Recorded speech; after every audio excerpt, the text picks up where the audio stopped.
mandamientos, lo tenga ahí en su corazón. Quiero hablarles de algo muy interesante.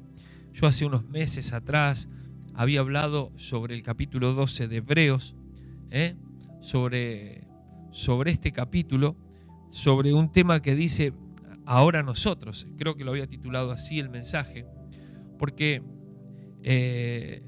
así comienza este capítulo.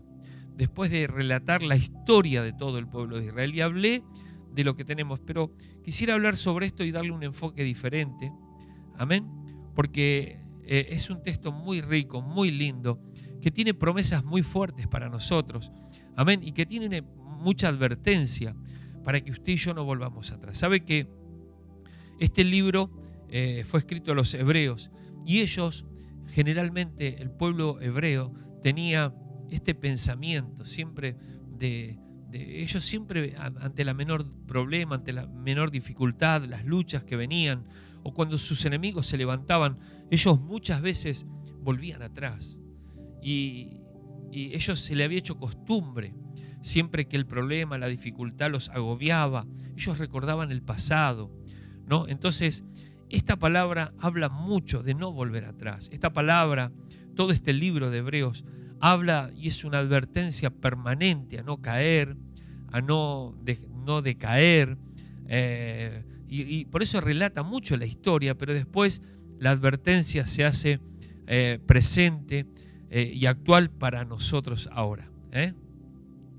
Y quisiera leer en esta noche, quisiera que usted que está conectado, que escuche la palabra de Dios, que si tiene una Biblia podamos leer, porque quiero predicar quizás algunas recomendaciones que hace este capítulo 12 de Hebreos, y es para usted, para mí, es muy interesante, no se vaya a ir, no se desconecte, no, de ninguna manera, escuche porque es palabra de Dios, amén. Y dice así la palabra del Señor, capítulo 12 de Hebreos, dice: por tanto, nosotros también, teniendo en derredor nuestro tan grande nube de testigos, despojémonos de todo peso y del pecado que nos asedia, y corramos con paciencia la carrera que tenemos por delante. Amén. Y es apasionante la descripción de lo que dice, ¿no? Dice: puesto los ojos en Jesús, el versículo 2, puesto los ojos en Jesús, el autor y consumador de la fe, el cual por el gozo puesto delante de él sufrió la cruz, menospreciando lo oprobio, y se sentó a la diestra del trono de Dios. Considerad aquel que sufrió tal contradicción de pecadores contra sí mismo, para que vuestro ánimo no se canse hasta desmayar. Amén. Y habla, todo este capítulo habla de no quedarnos. Amén. De no detenernos. Y de esto quiero hablarles algo en esta noche, y es muy interesante en esta noche. Así que Dios le bendiga, prepárese, porque Dios lo llamó a que usted avance, que usted siga adelante, que usted no se detenga. Porque me gusta porque el escritor a los hebreos empieza su relato diciendo por tanto. Esta palabra por tanto, usted la va a encontrar desde el capítulo 1. Habla muchísimo porque cada vez que relata la historia dice por tanto, por lo que viene describiendo. Y el capítulo 11, escuche bien esto, yo leí el 12, el capítulo 11, está ahí el listado de los héroes de la fe. Creo que es el capítulo más fascinante de la Biblia, porque ahí habla de los hombres y de las mujeres que fueron vencedores. De los vencedores, de los valientes, de personas que sufrieron atrocidades, obstáculos enormes. Amén, cosas terribles ellos vivieron, pero sin embargo ellos vencieron, ¿no es cierto? Y es un libro, ese capítulo 11 se titula Los héroes. Dios le dedicó un capítulo entero a los héroes, a los vencedores, a los que a pesar de las circunstancias adversas de los que ellos estaban viviendo, ellos fueron vencedores. Amén, que pelearon y dieron sus vidas y lucharon genuinamente y la buena batalla de la fe. Y es fascinante, ¿no? Porque cuando leemos este capítulo empieza es tremendo, ¿no? Habla de todos aquellos que vencieron por la fe. Y da la definición de lo que es la fe, ¿no? Y entonces dice, por ejemplo, dice, por la fe Abel ofreció a Dios más excelente sacrificio que Caín, por lo cual alcanzó testimonio que era justo. Dice, por ejemplo, ¿no? Y dice que por la fe, y más abajo dice, porque sin fe es imposible agradar a Dios. Y entonces también habla de Noé, ¿no? Dice que cuando fue advertido por Dios acerca de las cosas que aún no se veían, con temor preparó el arca en el que su casa se salvó. Abraham, siendo llamado, obedeció para salir al lugar que había de recibir como herencia y salió sin saber a dónde iba. ¿Sí? Habla de Moisés, cuando nació, fue escondido por sus padres por 3 meses. Amén. Y dice que por la fe pasaron el Mar Rojo. Por la fe habla de una mujer ramera que no pereció juntamente con los desobedientes, habiendo recibido a los espías en paz. Y entonces empieza a hablar de todo un listado de gente que realmente conmueve hasta las fibras más íntimas.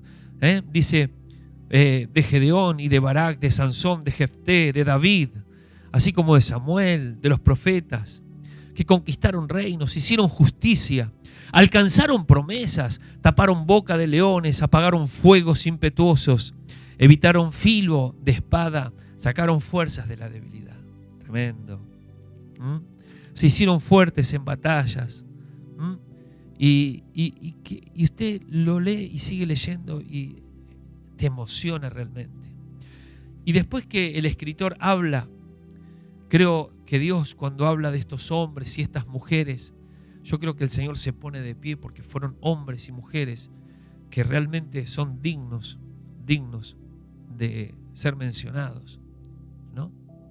Pero cuando termina ese capítulo, que me gustaría que usted lo pueda leer en su casa, el escritor dice, por tanto, por todo lo que describe, dice, ahora también nosotros. Porque esto pertenece al pasado, pero ahora a usted y a mí, estos ya no están. Ellos están esperando el día cuando Jesús se manifieste. Ellos recibirán su galardón. Amén, su recompensa y su corona. Pero ¿sabe algo? Es ahora. Por tanto, lo que describe desde el capítulo 1 viene hablando de todo lo que Dios hizo, de los que vencieron, de los que también perecieron. Y termina el capítulo 11 hablando de toda esta gente que es digna de alabanza, ¿no? Pero ahora el capítulo 12 habla de nosotros, de nuestra vida, de nuestro presente. Porque ¿sabes algo? También usted tiene una carrera por delante. Por eso el escritor dice, por tanto nosotros también, teniendo alrededor nuestro tan grande nube de testigos, despojémonos del peso del pecado que nos asedia y corramos con paciencia la carrera que tenemos por delante. Porque usted y yo estamos transitando una carrera, corriendo una carrera. Estamos en el estadio divino. Estamos corriendo la carrera de la fe, de la vida. La vida es una carrera donde se empieza a correr desde la temprana edad, y donde vamos a encontrar obstáculos y problemas y dificultades, y vamos a encontrar oposición y muchos enemigos. El infierno se levantará para que tú desistas y te quedes postrado en el camino, para que no avances, para que desistas de ser un buen padre, una buena madre, para que abandones tus hijos, para que te abandones a los vicios, al dolor, a la tristeza, al fracaso. Por eso acá comienza una serie de palabras que nos animan a pelear y a seguir adelante. Y también nos advierte de los enemigos que pueden venir contra nosotros. Enemigos que se levantarán para detenernos en esta carrera de la fe. Porque recuerde que aquel que corre, aquel que pelea, espera ser coronado. Y usted y yo al final de nuestra vida, la Biblia promete, Jesús prometió que nos va a coronar de su favor y su misericordia. Ya lo está haciendo, pero algún día llegaremos y estaremos delante del trono de su gracia. Y la Biblia dice que recibiremos recompensa. Por eso Jesús dice, y aquí yo vengo pronto y mi galardón conmigo para recompensar a cada uno según sea su obra. Amén. Un hermano, creo, Gustavo y Jessica nos daban un versículo ese que dice: retén lo que tienes para que ninguno tome tu corona. No vayas a abandonar en esta carrera. Yo leía en un auto hace un tiempo atrás que el que abandona no recibe premios. Gloria al Señor. Entonces no podemos abandonar. Si eres un hombre de Dios, una mujer de Dios, si comenzaste a caminar los caminos de Dios, habrá problemas, habrá obstáculos, habrá demonios, habrá diablos que se levantarán contra tu vida. Pero la Biblia dice que en todo esto somos más que vencedores. Ahora fíjese algo. Comienza a advertirnos de los enemigos.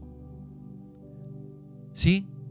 Y en esta carrera, en este estadio, donde muchos te están viendo, porque sabe algo, si hay alguien a quien miras, al pueblo de Dios, la gente nos mira por ser creyentes. Dice: a ver qué hace aquel que dice ser un buen hombre, una buena mujer. Mirá, dice que va a la Biblia, pero va a la iglesia, pero anda con la Biblia, pero mirá lo que hizo. Nos están viendo. Porque mientras caminamos en esta vida, mientras corremos en esta vida, la gente nos está viendo. Hay grande nube de testigos. Dios te está viendo. Los ángeles de Dios te están viendo.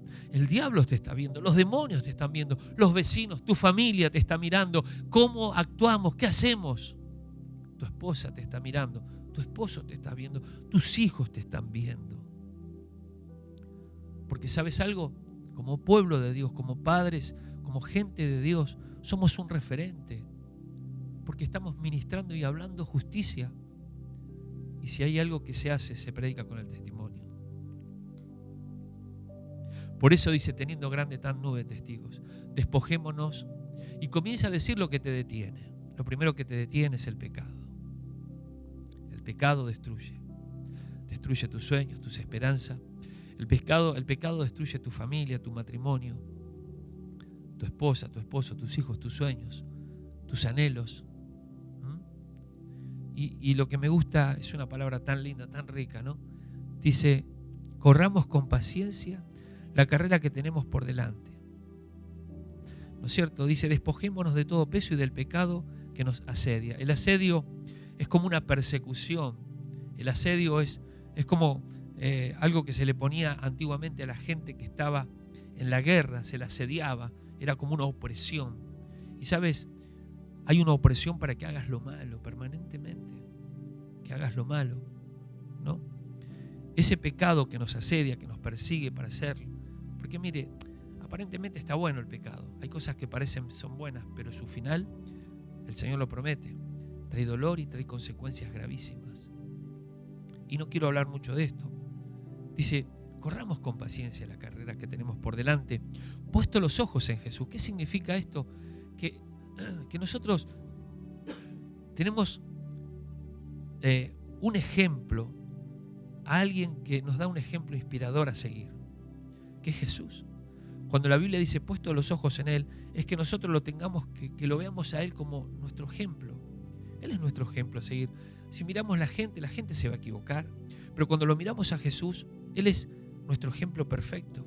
Él venció y te enseñó a ti y a mí que se puede vencer, que se puede caminar en integridad. Claro que no somos perfectos. Él nos dio ejemplo. Dijo el Señor: para que como yo hago, ustedes también hagan. Por eso el mejor ejemplo para nosotros es Jesús. Cuando usted camina en esta vida y cuando corre en esta vida, en esta carrera que tenemos como hombres y mujeres de Dios, nuestro ejemplo perfecto a seguir es Jesús. Para que usted ande como Él anduvo, para que usted ame como Él amó, para que usted perdone como Él perdonó, para que usted dé como Él dio, porque Él se dio a sí mismo. Así también nosotros podemos dar todo por Él. Nuestra vida, nuestras fuerzas. Él lo dio todo por amor. El Padre, Dios, de tal manera amó a Dios al mundo, dice que dio su Hijo y Jesús dio su vida. Entonces es un ejemplo perfecto a seguir, ¿no es cierto? Entonces, ¿sabes? Lo que detiene a veces es el pecado, pero dice también, entre otras cosas, dice: consideren aquel que sufrió tal contradicción de pecadores contra sí mismo, para que vuestro ánimo no se canse hasta desmayar. Una de las cosas que te detienen es el pecado. Lo otro que te detiene es el cansancio. Dice, hasta que ustedes no se cansen vuestro ánimo, porque el desánimo es algo que detiene mucha gente en este tiempo. Hay mucha gente, y entonces el escritor nos dice, fíjense, miren a Jesús, que Él tuvo tanta oposición, porque no crean que a Jesús lo amaban y lo adoraban, no, a Jesús lo perseguían, a Jesús lo escupían, lo rechazaban, lo decían, lo trataban porque predicaba el amor y la gracia. Pero a pesar de todo eso, dice, ustedes considérenlo a Él, porque quizás en este tiempo, usted que me está viendo, usted que está escuchando la palabra, quizás usted tiene mucha oposición, quizás de su propia familia, de sus propios hijos, de su esposa, de su esposo, de la gente con la que trabaja, con la que se desarrolla. Y toda esa gente está en oposición y eso le ha traído a usted mucho cansancio. Y está a punto de desmayar, usted está a punto de entregarse, usted está a punto de renunciar, usted está a punto de abandonar la cosa. Usted está diciendo, pastor, en cualquier momento dejo el estadio, ya no aguanto más. Y el Señor te dice, no dejes. Considéralo a Jesús, que a pesar de que tuvo tal contradicción de gente mala, Él permaneció fiel. Entonces el pecado, el desaliento, el desgano, el cansancio, la fatiga espiritual es algo que hace que mucha gente se quede. ¿Y de qué estoy hablando? ¿De qué está hablando, pastor? Lo que detiene a mucha gente en este tiempo. Lo que detiene a mucha gente espiritualmente hablando. Mucha gente en este tiempo cuelga, tira la toalla, dice, ya no aguanto más. No deje, no abandone, que pronto viene su recompensa. No deje, no le dé su corona a otro, dice la palabra. ¿Qué está diciendo? Amén. Que usted no se quede, que usted no abandone, que usted no desmaye, porque el que abandona no tiene premio. Aleluya. ¿Y qué más? ¿Qué más es lo que nos detiene? Dice la Biblia, por lo cual levantad las manos caídas y las rodillas paralizadas. Bueno, habla una serie de... Yo en realidad quiero hablarle un poquito más de otra cosa en esta noche. Pero también es cuando las personas, imagínense correr en un estadio con las manos caídas o con las rodillas paralizadas. ¿Se puede correr de esta manera? Claro que no. Entonces, es imposible correr. Hay mucha gente que tiene las manos caídas. Gente que se siente vencida. Gente que se siente que ya no puede más. Y el Señor, ¿qué te dice en esta noche? Levantá las manos. Levantá las manos que se han caído. Pastor, es que yo estoy cansada, estoy cansado. Levantá las manos, dice el Señor. Si tus manos están caídas, dice, por lo cual levantá las manos caídas y las rodillas que están paralizadas. Amén. Dice, y haced senda derecha para vuestros pies, el verso 13, para que lo cojo no se salga del camino, sino que sea sanado. Entonces, hermanos, porque Dios es un Dios de restauración. Y esta palabra nos habla que aunque cometamos errores en esta carrera, que sí, porque a veces lo herido, lo lastimado, porque a veces nos sentimos heridos. Y entonces esto nos detiene. Sigan la paz, dice el versículo que sigue. Sigan la paz. Y estoy hablando de recomendaciones, de cosas que ocurren en la vida y que detienen a muchas personas. Sigan la paz y la santidad sin la cual nadie verá a Dios. La paz, hay mucha gente que perdió la paz porque está en enemistad, estás en pleitos, en celos, en iras, en contiendas con alguien. Tenés que tratar de estar en paz con esa persona. Pero pastor, yo lo voy a reventar ese desgraciado que usted sabe lo que me hizo. Bueno, pero usted tiene que tratar de estar en paz con esa persona. Suéltelo, perdónela. Es mejor. Otro día hablamos de la falta de perdón. ¿Y qué más? Dice, mira bien, no sea que alguno deje de alcanzar la gracia de Dios, que brotando alguna raíz de amargura, esto os estorbe y por ella muchos sean contaminados. Ahora, fíjese que acá también habla en esta noche de lo que detiene a mucha gente. ¿Qué detiene a mucha gente? Dice, miren bien acá. Usted viene corriendo y viene mirando el camino por el cual viene corriendo. Dice, mirad bien, no sea cosa que brotando alguna raíz de amargura, esto te estorbe. Mire, cuando la amargura comienza a brotar del corazón, es como una piedra grande en el camino, usted no puede seguir avanzando. La amargura detiene mucha gente. La amargura es porque hay una herida en el alma, en el corazón. Hay una semilla en el corazón de mucha gente llamada falta de perdón, llamada odio y rencor, que comienza a echar raíces y comienza a brotar y eso produce amargura. La amargura es un trastorno de la emoción. Usted está amargado, se siente muy triste. Y la tristeza es nuestra debilidad. La Biblia dice que el gozo es nuestra fortaleza. Cuando usted está alegre, usted tiene ganas de hacer todo. Pero cuando usted está triste, mi amigo, mi hermano, mi hermana, cuando usted está triste no tiene ganas de nada. Yo a veces como pastor visito hogares, voy a algunos lugares donde hay necesidad. Y he llegado a lugares donde la gente está depresiva. Y miro la pileta, está llena de platos. Y no es que estoy sacándole el cuero a nadie, cuidado. Es que la persona está depresiva, está amargada. Y la casa está caída. Y las cosas están abandonadas. Porque los corazones están amargados. Y entonces la persona me dice: pastor, yo no tengo ganas de hacer nada. Estoy desganado, pastor. Se me fueron las fuerzas. Por eso cuando habla de este tema, dice: miren bien. Es como que acá lo resalta el tema. Miren bien, dice. No sea cosa que brotando alguna raíz de amargura, esto te estorbe y te contamine. O sea que es como un veneno mortal la amargura. Contamina todo tu cuerpo. ¿Y qué más, pastor? Y también dice que contamina a muchos. Y muchos sean contaminados. O sea que la contaminación comienza a salir no solo de ti, también contaminas a tu esposo, a tu esposa, a tus hijos. Una esposa amargada amarga a toda una familia. Un esposo amargado amarga a toda una familia. Hijos amargados amargan a toda la familia. La amargura es un sabor muy fuerte, muy triste. Entonces, ¿de qué habla este libro? ¿De qué habla esta palabra? Esta palabra habla de no detenernos.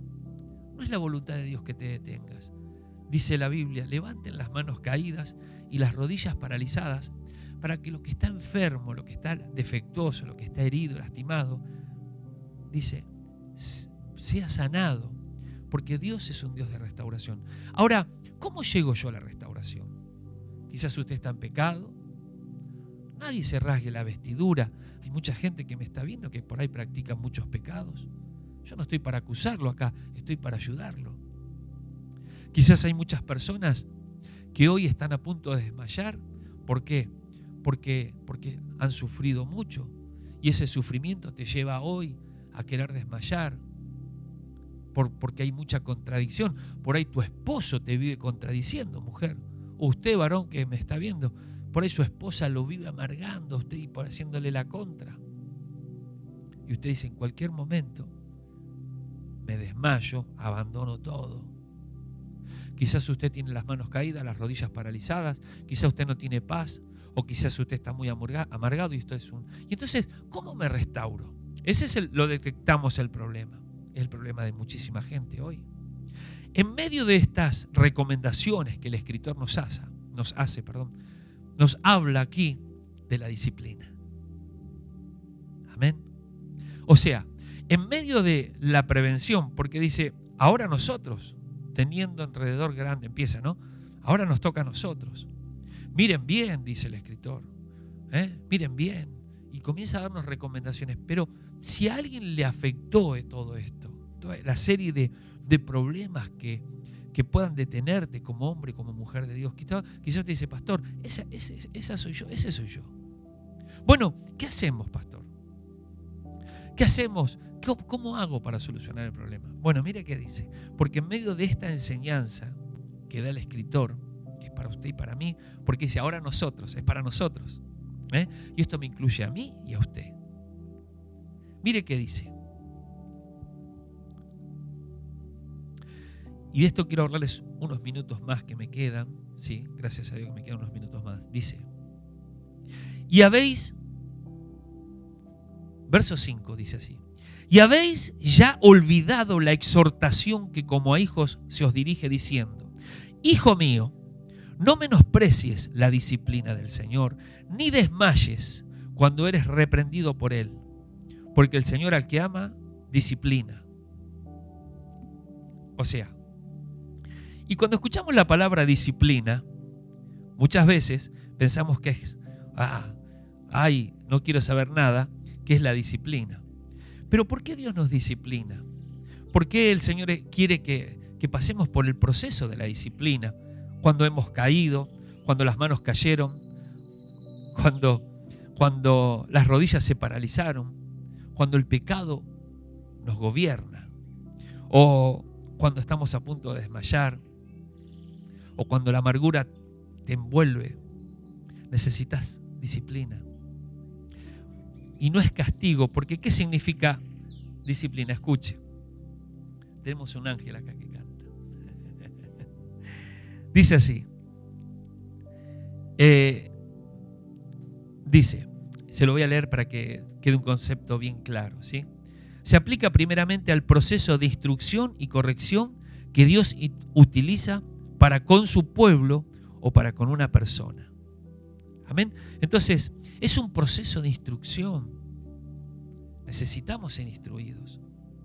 Necesitamos ser corregidos. Estamos en carrera espiritual. Estamos en la carrera de la vida. Y muchas veces creemos que ya lo sabemos todo, pero nos encontramos con que metimos la pata hasta allá.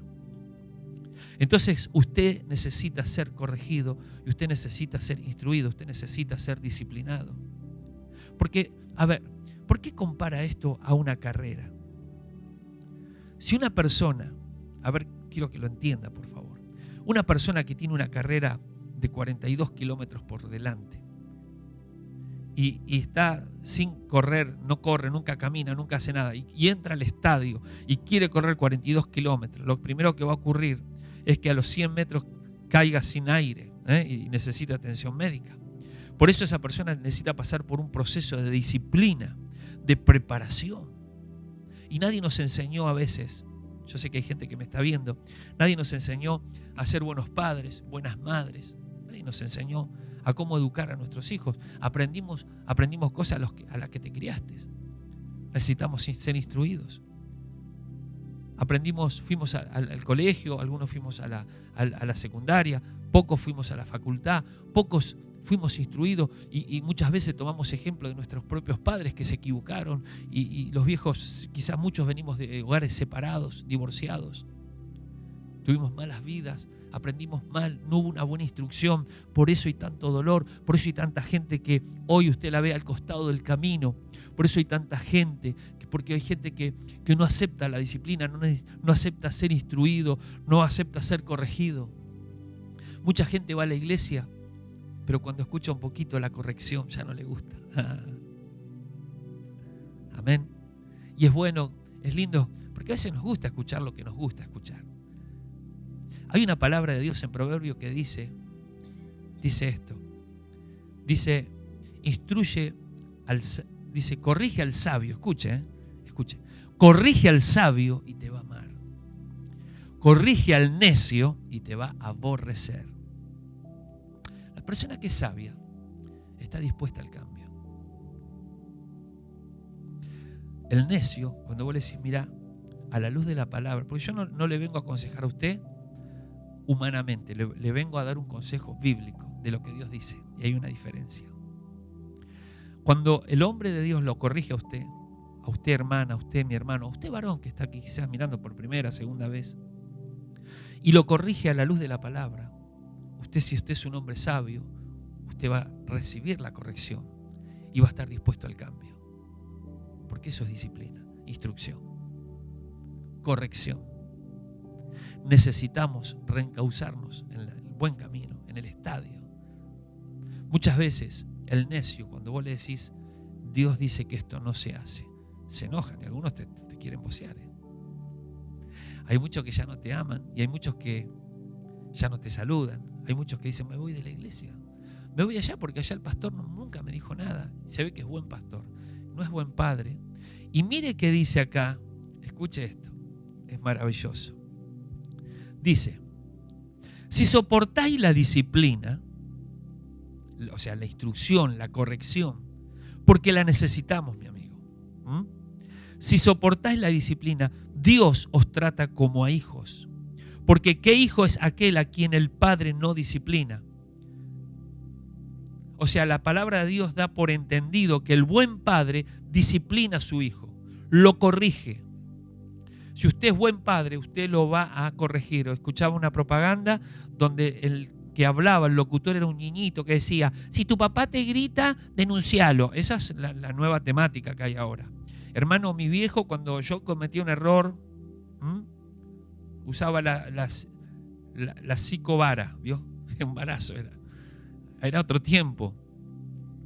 Amén, hermanos. Entonces, el buen padre corrige, hermano. El buen padre instruye, el buen padre enseña. Es otro tema de enseñanza. Hoy vivimos en medio de una sociedad donde los niños están siendo adoctrinados para otro lado. Entonces, los buenos padres tenemos que instruir a nuestros hijos. La Biblia dice: ¿qué padre es aquel que no instruye a sus hijos? Dice así: si soportan la disciplina ustedes, Dios los va a tratar como hijos, porque ¿qué hijo es aquel a quien el padre no disciplina? Pero si se los deja sin disciplina, de la cual todos han sido participantes, entonces sois bastardos y ya no hijos. O sea, si usted y yo no aceptamos la disciplina, la corrección, porque ¿de qué está hablando el tema? De no quedarnos, de no caernos, de no fracasar en la vida, de que tu vida sea restaurada, de que tu vida avance en victoria, en triunfo, en fortaleza, que no seas un hombre fracasado, que no camines el camino de los fracasados, sino de los vencedores y de los victoriosos, pero que si cometiste un error, hay victoria aún en el error, si estás dispuesto a cambiar, si estás dispuesto a decir: Señor, Dios Todopoderoso, yo estoy dispuesto a recibir la corrección, la disciplina, la instrucción, Señor. Amén. Porque hay gente que ya se la sabe toda, hermano. Hay gente que sabe más que Dios. Entonces, cuando alguien no acepta la disciplina, quiere correr a su forma, o como dice la canción, a mi manera. Hay mucha gente que camina así, a su propia manera. Entonces el Señor dice: si no aceptas la disciplina, hijo, yo no te recibo como hijo. Ya no sos hijo. Bastardo es una palabra muy fuerte, muy fea también. Pero ¿sabe qué significa bastardo? Que está en la casa, pero no es hijo reconocido, no es hijo legítimo. O sea, si hay mucha gente dentro de las iglesias, van, cantan, oran, pero Dios dice: no es hijo legítimo, no es legítimo. Y es triste esto, pero es bíblico, está en la palabra. Entonces, también da un ejemplo, dice, el verso 9 sigue, dice: por otra parte tuvimos a nuestros padres terrenales que nos disciplinaban y los venerábamos. Yo me acuerdo que mi vieja, hermano, me agarraba de los pelos y me decía: quédate quieto, nene. Y me hacía así para arriba, para abajo, para el costado. Pero cómo la amaba mi vieja, y cómo la amo, aunque ya partió a la eternidad. Claro que sí. Mamá se enojaba. Y cuando la vieja se enojaba, hermano, si corría era peor. Me decía: no corras, ven acá, no corras. Y yo decía: ay, ay. Me acercaba diciendo: ay, ¿vio? Sabía. Pero yo cuánto la amaba y la sigo amando. La veneraba. Dice aquí la Biblia: por otra parte tuvimos a nuestros padres terrenales que nos disciplinaban, nos enseñaban, nos corregían y también nos azotaban y los venerábamos. Dice la Biblia, escuche, esto es precioso: ¿por qué no obedeceremos mucho mejor al Padre de los Espíritus y viviremos? Y para terminar, porque no tengo más tiempo, hay muchas cosas lindas para hablar acá. Mire, dice: y aquellos, hablando de papá y de mamá, y aquellos ciertamente por pocos días nos disciplinaban, como a ellos les parecía. Pobres viejos, a veces no la tenían tan clara, pero igual nos daban palo. Dice: ellos nos disciplinaban como a ellos les parecía, pero hablando ahora de Dios, pero para lo que nos es provechoso, para que participemos de su santidad, para que te apartes de lo malo, significa. Cuando Dios te corrige, cuando Dios te disciplina, cuando Dios te instruye, es para que, dice, para que sea provechoso para tu vida. El provecho es para ti mismo, para mí mismo. ¿Sí? Y mire, para terminar, voy a terminar con el verso 11, que es muy interesante. Es verdad, dice, es verdad que ninguna disciplina al presente parece ser causa de gozo, sino de tristeza. Dice, pero después da fruto apacible de justicia a los que en ella han sido ejercitados. Es como que el corredor le dicen, bueno, mira, ahora tenés que hacer dieta, tenés que caminar, empezar a correr, empezar a hacer todo esto. Y dice, oh, no, dice el que corre. Pero cuando después que lo hace y entra al estadio y empieza a correr el tipo y empieza a dejar atrás a todos los que no se prepararon, a todos los que no se fueron disciplinados, y el tipo corre y corre y avanza y avance, y eso es el fruto del que está hablando la palabra. Cuando tú aceptas la corrección, cuando tú aceptas, nadie quiere ser disciplinado, nadie quiere ser tocado, ¿eh?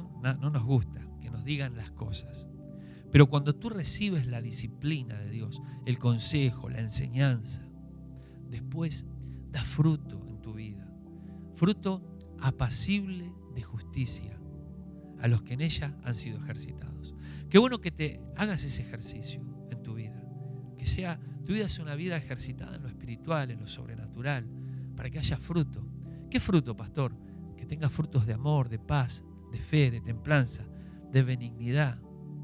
Que seas una persona llena de buenos frutos. Que seas una persona ejercitada en el bien. Que seas una persona que superás aquellas áreas que fueron heridas en tu vida. Que te puedas superar en este tiempo, a pesar de las circunstancias que puedas estar viviendo. Amén. Por eso te animo en esta noche. Te animo a que recibas la palabra. Que estés dispuesto a tomar el consejo de Dios para tu vida.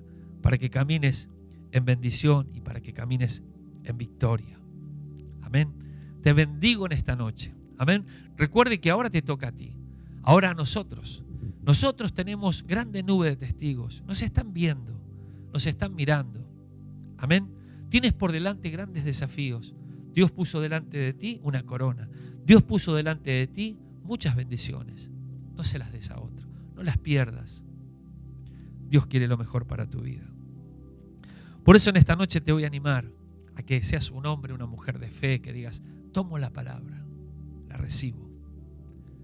Tomo la palabra para ponerla por obra, porque quiero dar fruto, como padre, como mamá, como hijo, como creyente, como ciudadano. Amén, que seas una mejor persona, que yo lo pueda lograr también. Todos estamos en esta carrera. Usted era pastor, pero ve lo que hizo aquel, mire lo que hace aquel, no importa, usted déjelo. Porque ahora todos vamos de camino. Algún día allá nos vamos a encontrar delante del trono blanco, delante de aquel que nos llamó, delante de aquel que te puso en el estadio, aquel que te dio la vida. Dice la Biblia que todos vamos a estar delante de su presencia. Toda rodilla se doblará, toda lengua confesará que Jesús es el Señor. Amén. Y todos compareceremos ante el tribunal de Cristo. Aleluya.